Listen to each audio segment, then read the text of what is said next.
सारे जवान जो है अभियान में शामिल थे और जम्मू कश्मीर पुलिस के जो जवान थे वो सभी को सदन और पूरे देश की ओर से बहुत बहुत साधुवाद देना चाहता हूं। माननीय अध्यक्ष जी, मैं इस ऑपरेशन महादेव के बारे में थोड़ा डिटेल में बताना चाहूंगा। ऑपरेशन महादेव की शुरुआत 22 मई 2025 को, एक प्रकार से तो जिस दिन हत्या हुई थी उसी दिन रात को 22 मई 2025 को हुई। जिस दिन हत्या हुई थी उसी दिन रात को एक सुरक्षा मीटिंग की गई थी जम्मू कश्मीर में। ये पूछ रहे थे, कोई गए नहीं, सिर्फ राहुल गांधी गए। अब आपकी आंख कौन से चश्मे से देख रही है मुझे मालूम नहीं। माननीय अध्यक्ष जी, 1 बजे हमला हुआ, मैं 5:30 बजे श्रीनगर में उतर चुका था। माननीय अध्यक्ष जी, अरे सुनो सुनो, मैं बताता हूँ ना 22 में, सुनो ना प्लीज, धैर्य रखकर सुनो। हमने आपको नहीं टोका है, सुनना पड़ेगा भाई, ऐसे नहीं चलेगा। माननीय अध्यक्ष जी, नहीं, पर बैठे बैठे मत बोलिए आप भी। माननीय अध्यक्ष जी, माननीय अध्यक्ष जी, 23 अप्रैल को टिप्पणी मत करिए। एक सुरक्षा मीटिंग की गई। सभी सुरक्षा बल, सेना, CRPF, BSF, Jammu Kashmir police, और सबसे पहले उसमें निर्णय किया गया कि जो नृशंस हत्यारे हैं वो देश छोड़कर पाकिस्तान भाग न पाए, इसकी हमने पुख्ता व्यवस्था की और भागने नहीं। 22 मई को आईबी के पास एक ह्यूमन इंटेल आई और एक क्षेत्र के अंदर, दाची गांव क्षेत्र के अंदर आतंकवादियों की उपस्थिति की सूचना मिली। आईबी और सेना द्वारा दाचीकाम क्षेत्र में अल्ट्रा सिग्नल कैप्चर करने के लिए जो इंस्ट्रूमेंट हमारी एजेंसियों ने बनाए हैं, इसके द्वारा इस सूचना को पुख्ता करने के लिए मई से 22 जुलाई तक लगातार प्रयास किए गए। ठंड में ऊंचाइयों पर हमारे सेना के अधिकारी पैदल इनके सिग्नल प्राप्त करने के लिए घूमते रहे, आईबी के अफसर भी घूमते रहे, सीआरपीएफ भी घूमती रही, और मान्यवर 22 जुलाई को हमें सफलता मिली। सेंसर्स के माध्यम से आतंकवादी होने की पुष्टि मिल गई। तब 4 पैरा जो हमारी सेना का एक हिस्सा है, उसकी नेतृत्व में 4 पैरा के जवान, सीआरपीएफ के जवान और जम्मू कश्मीर पुलिस के जवान मान्यवर एक साथ ये आतंकवादियों को घेरने का काम किया। सेना, सीआरपीएफ, जम्मू कश्मीर पुलिस की मीटिंग भी की गई। जो 5 ह्यूमन एसेट्स थे उनको भी वहां भेजा गया, और कुल मिलाकर कल जो ऑपरेशन हुआ, इसमें हमारे निर्दोष नागरिकों को मारने वाले तीनों आतंकी मौत के घाट उतार दिए। मान्यवर, तीनों के नाम मैंने बताए हैं, सुलेमान उर्फे फैजल जट, अफगान और जिब्रान। मान्यवर, वो तो एक आशंका थी कि यही लोगों ने घटना की है, मगर मैं बाद में एनआईए की जांच पर आता हूं, एनआईए ने पहले से ही इनको, जिन्होंने आसरा लिया था, वो लोगों को गिरफ्तार कर रखा था। उनको खाना पहुंचाने वाले लोगों को अपने कब्जे में रखा था। तो जब आतंकवादियों के शव श्रीनगर आए, इनसे पहचान कराई गई। 4 लोगों ने पहचान लिया, यही 3 लोग थे जिन्होंने हमने जो आतंकी घटना स्थान से कारतूस मिले थे, वो कारतूस का एफएसएल रिपोर्ट पहले से करा कर रखा था, और चंडीगढ़ सेंट्रल एफएसएल के अंदर बैलिस्टिक रिपोर्ट के आधार पर उनका रिपोर्ट तैयार था। जब ये कल आतंकवादी मारे गए, इनकी 3 राइफलें पकड़ी गई।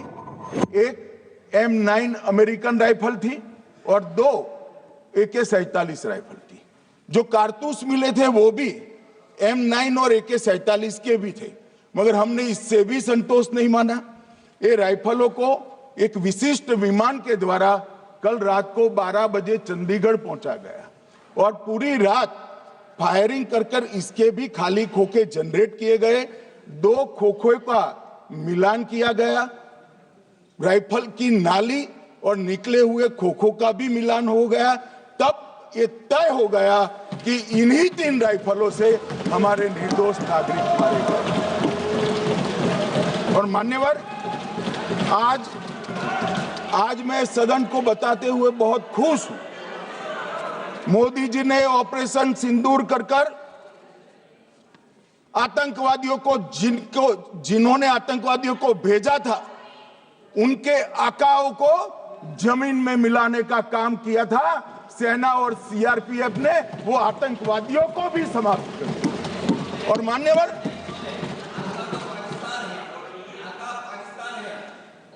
कौन पाकिस्तान से आपकी बात होती है क्या? अरे बैठ जाओ भाई।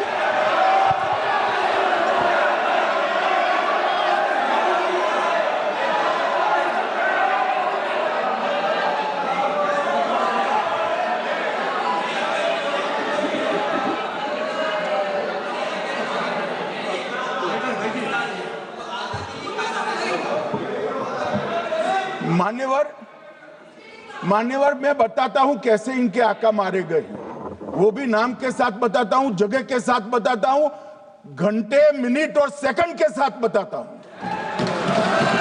मान्यवर, मैं तो अपेक्षा करता था कि जब ये सूचना सुनेंगे पक्ष विपक्ष में खुशी की लहर दौड़ जाएगी, मगर ये स्याही पड़ गई इनके चेहरे। क्या है मान्यवर, किस तरह की पॉलिटिक्स?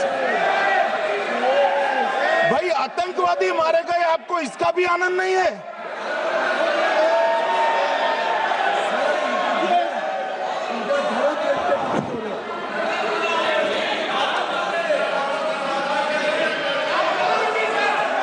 अखिलेश जी बैठ जाइए, मेरा पूरा जवाब सुनिए, आपका सब जवाब आ जाएगा। भाई आप आतंकवादियों का धर्म देखकर दुखी मत होइए।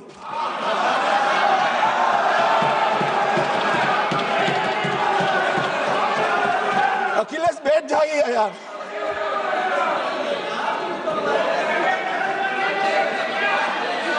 अखिलेश जी बैठ जाइए। मान्यवर, किसी को संशय रखने की जरूरत नहीं है। बैलिस्टिक रिपोर्ट मेरे पास है, मेरे हाथ में है और 6 वैज्ञानिकों ने इसको क्रॉस चेक किया है। सुबह 4:46 पर फोन पर मुझे 6 ने वीडियो फोन पर कहा है कि 100% वही गोलियां हैं जो वहां चलाई थी। मान्यवर, ये हमारे देश की सेना, CRPF और जम्मू कश्मीर पुलिस, ये तीनों का एक साझा बहुत बड़ा कामयाबी है, जिस पर 140 करोड़ को नाज होना चाहिए, देश की जनता को नाज। मान्यवर, मैं तो गया था वहां पर जब ये घटना हुई। दूसरे दिन इनके परिजनों को मिला था। 6 दिन की शादी वाली बच्ची विधवा होकर मेरे सामने खड़ी थी। आज तक मैं वो दृश्य नहीं भूल सकता। मगर आज सारे परिजनों को मैं कहना चाहता हूं कि मोदी जी ने ऑपरेशन सिंदूर से भेजने वालों को भी मारा और हमारे सुरक्षा बलों ने जिनको भेजा था उनको भी मारा और एक ऐसा सबक सिखाया है कि आने वाले कई दिनों तक कोई ऐसी हिम्मत नहीं कर पाएगा। मान्यवर, मैं थोड़ा NIA की जांच के बारे में भी बताना चाहूंगा। मान्यवर, जिस दिन लश्कर-ए-तोयबा ने और इसके आउटफिट TRF ने इसकी जिम्मेदारी ली, उसी दिन हमने तय कर लिया था कि ये जांच NIA को सौंप दी जाएगी, क्योंकि NIA आतंकवाद के केसों की जांच के लिए, वैज्ञानिक तरीके से जांच करने के लिए और सजा कराने के लिए महारत हासिल की हुई विश्व मान्य एजेंसी है, जिसका सजा कराने का दर 96% से ज्यादा है। मान्यवर, हमने तुरंत ही इसकी जांच NIA को दे दी। हमने पूरी व्यवस्था की, सेना, BSF, CRPF और जम्मू कश्मीर पुलिस ने कि ये लोग देश छोड़कर भाग न जाए। और मान्यवर, इसकी जांच की शुरुआत हुई। एक थकाने वाली बहुत लंबी जांच हुई है। जांच के दौरान मृतक के परिजन जो साथ में थे, उनको सभी को चर्चा किए गया। पर्यटकों, खच्चर वालों, पोनी वालों, फोटोग्राफर, कर्मचारियों, विभिन्न दुकान में काम करने वाले लोगों, कुल मिलाकर 1055 लोगों की लंबी 3000 घंटे से ज्यादा पूछताछ इंफॉर्मेशन के लिए की गई और इस सबको वीडियो पर रिकॉर्ड कर दिया गया। और बाद में इसके आधार पर स्केच बनाया गया और ढूंढते 22/6/25 को एक बशीर की पहचान की गई और परवेज की पहचान की गई, जिन्होंने आतंकवादी घटना के अगले दिन आतंकवादियों को शरण दी थी। उनको अपने ढोक में रखा था। वो दोनों को गिरफ्तार कर लिया गया। अब वो हमारी कस्टडी में है। गिरफ्तार अपराधियों ने खुलासा किया कि 21/4/25 की रात को 8 बजे 3 आतंकवादी बेसरन से लगभग 2 किलोमीटर दूर स्थित परवेज ढोक में आए थे। आतंकवादियों के पास AK-47 और M9 कार्बाइन थी। जो 2 आतंकवादियों ने काली पोशाक पहनी थी और एक ने छद्म वेश किया था। खाना खाया, चाय पी और ढोक से निकलते वक्त कुछ खाना, नमक, मिर्च और मसाले लेकर वो चले गए। मान्यवर, उस वक्त हमने जिन खोखों को रिकवर किया था, इसको हमने चंडीगढ़ FSL में टेस्टिंग के लिए भेज दिया। और जब चंडीगढ़ FSL में टेस्टिंग के लिए भेजा गया तो वही राइफल से एप्को आतंकी हमला हुआ था, वो भी निश्चित हुआ।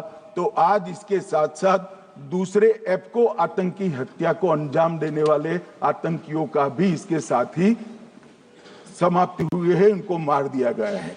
मान्यवर, और इसके बाद में स्केच बनाया गया। गिरफ्तार किए गए दोनों आरोपियों की माता जो थी, इन्होंने ये तीनों आतंकियों के मृतदेहों को पहचान लिया है। दोनों आतंकवादी घटना में साथ लेने वाले उनके साथियों ने भी पहचान लिया है। और अब उसकी FSL की पुष्टि भी आज सुबह 4 बजे हो गई थी। अब मैं जांच का पूरा ब्यौरा बताना चाहता हूं। मान्यवर, ये हमले में 3 पाकिस्तानी आतंकवादी थे।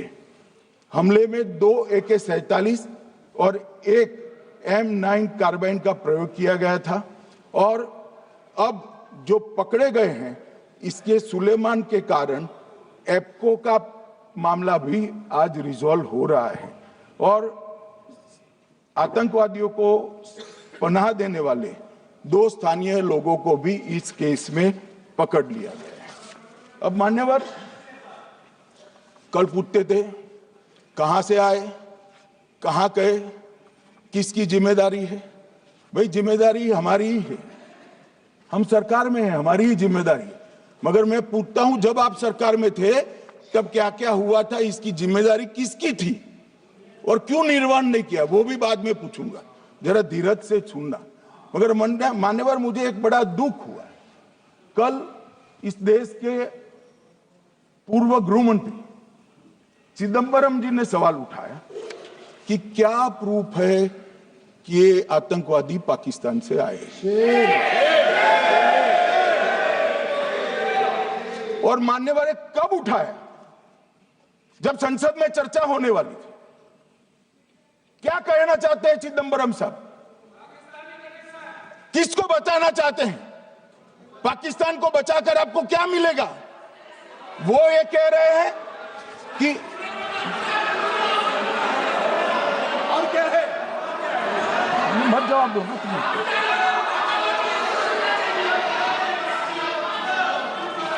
मान्यवर, हमारे पास, मैं आज चिदंबरम साहब को कहना चाहता हूं, मैं आज चिदंबरम साहब को आपके माध्यम से कहना चाहता हूं, हमारे पास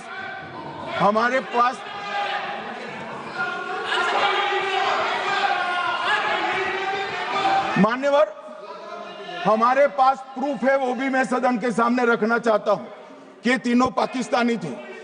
3 में से 2 के पाकिस्तान के वोटर नंबर भी आज हमारे पास उपलब्ध है। मान्यवर, ये राइफलें हैं, ये राइफलें भी हमारे पास उपलब्ध है।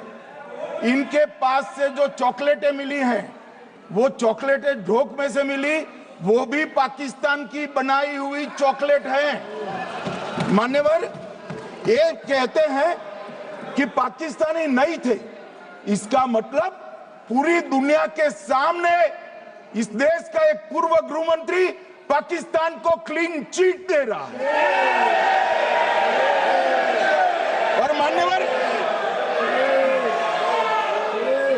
और मान्यवर, वो पाकिस्तानी आतंकवादी नहीं थे, ऐसा बोलकर श्री चिदंबरम अगर पाकिस्तानी आतंकवादी नहीं थे तो पाकिस्तान पर हमला क्यों किया, वो भी सवाल खड़ा कर रहे हैं।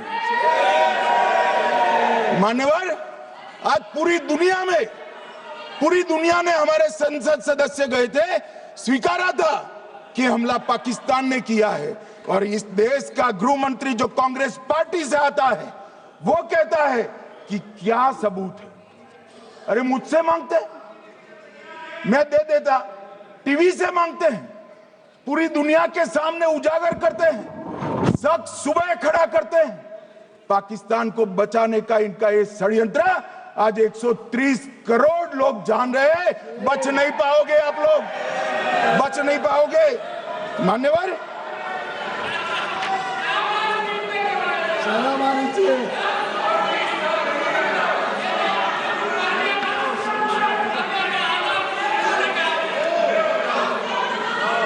मान्यवर,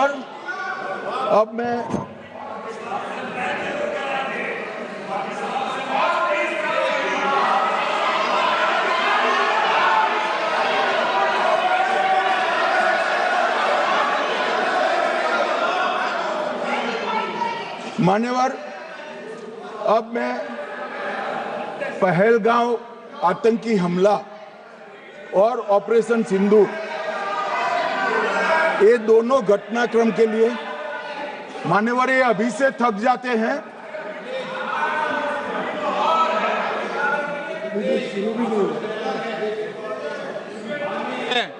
प्लीज बैठिए।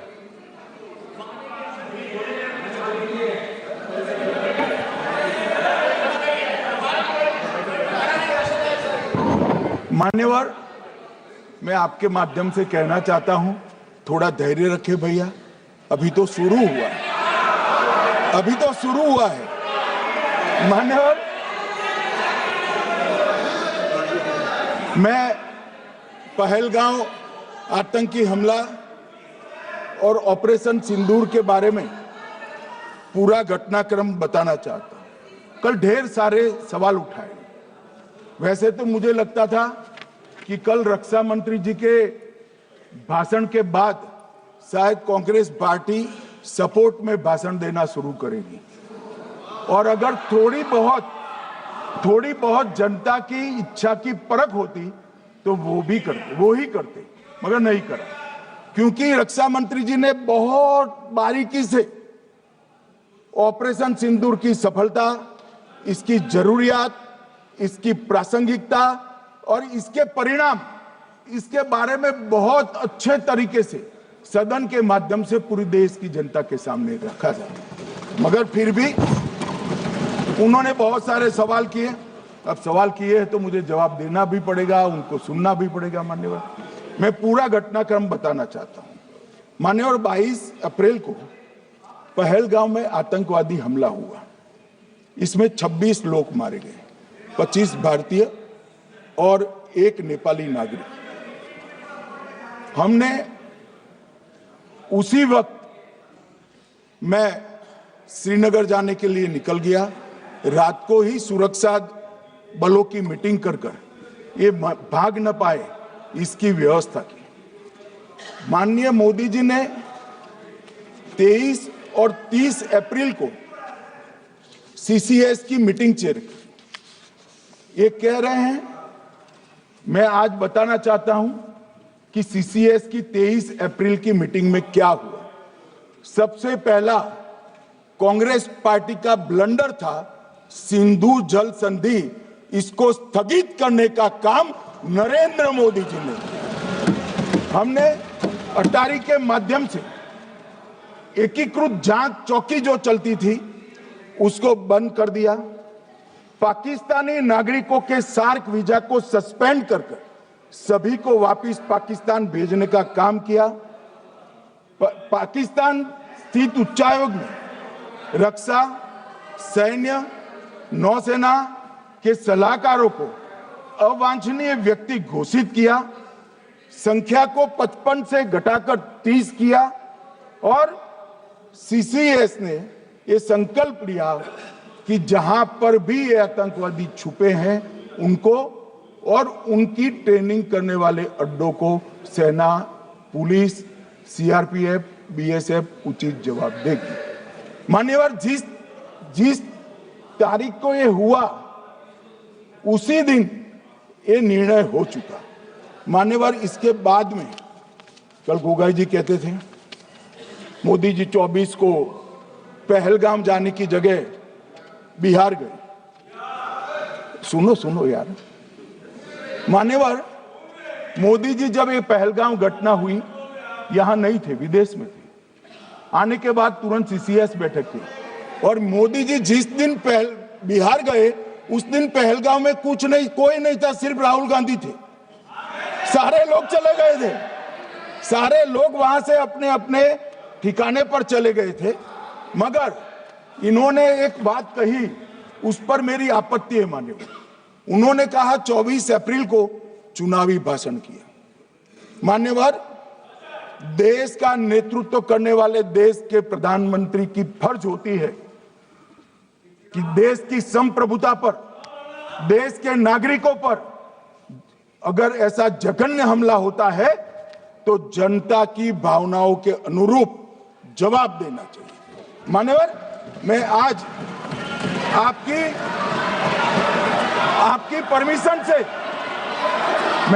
परमिशन से मोदी जी के बिहार भाषण के कुछ अंश पढ़ना चाहता हूं। कोट अनकोट है। 22 अप्रैल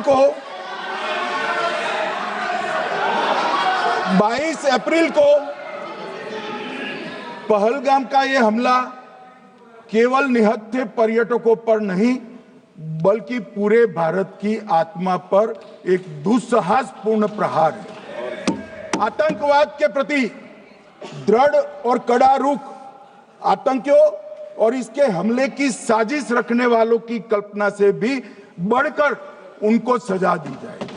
मान्यवर, महत्वपूर्ण है आतंकियों और इसकी साजिश रचने वाले दोनों को। आतंकियों की बची खुची जमीन भी मिट्टी में मिलाने का समय आ गया है।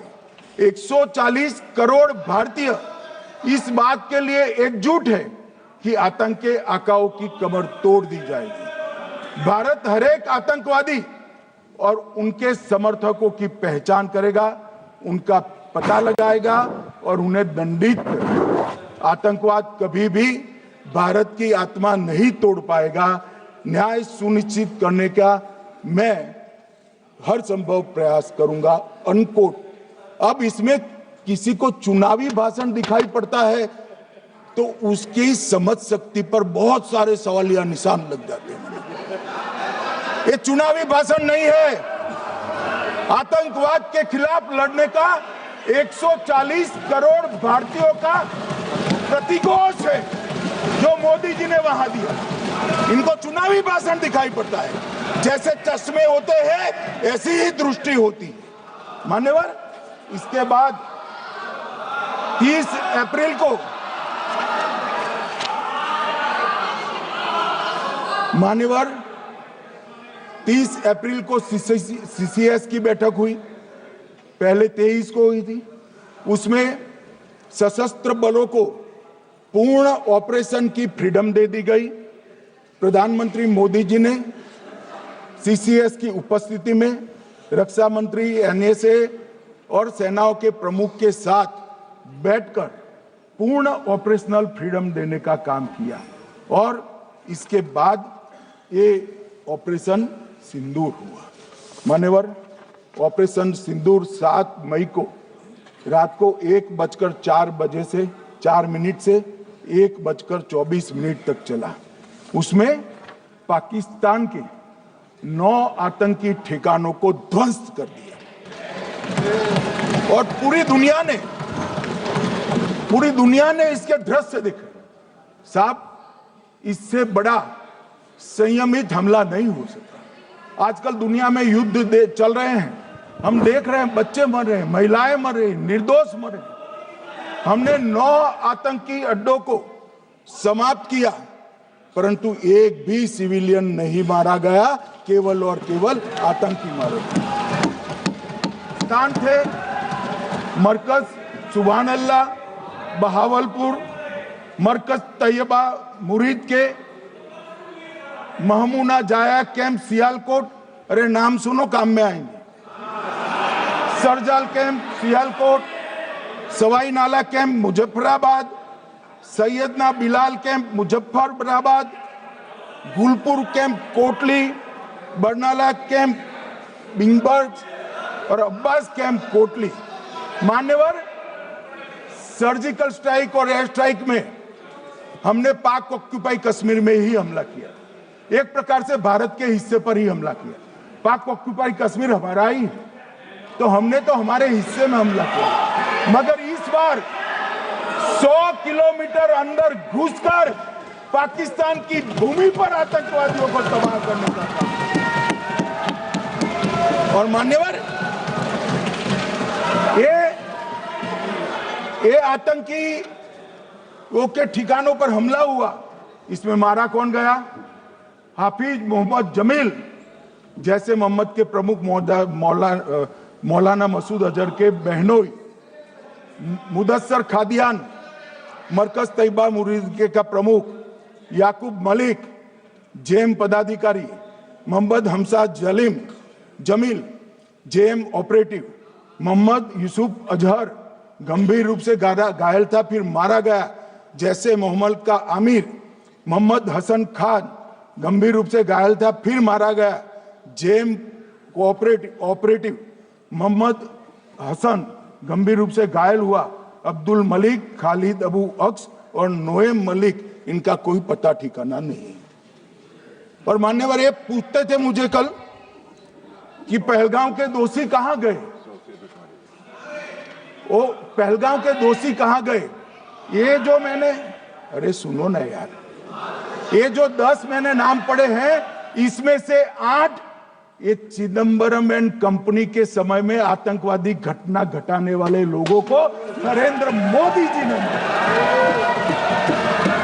ये हमें पूछते हैं कहां गए? अरे भाई, आपके समय में जो छुप गए थे उनको चुन चुन कर हमारी सेना ने समाप्त कर दिया है। और ये 10 नहीं, कल राजनाथ जी घबराते घबराते बोले हैं, अब ऑथेंटिक शब्द का है, मैं बढ़ा नहीं सकता, मगर कम से कम 100 लोगों को हमारी सेना ने समाप्त, 100 से अधिक लोगों को हमारी सेना ने समाप्त करने का काम। मान्यवर, और इस पर भी गर्व नहीं कर सकते आप? इस पर भी गर्व नहीं कर सकते?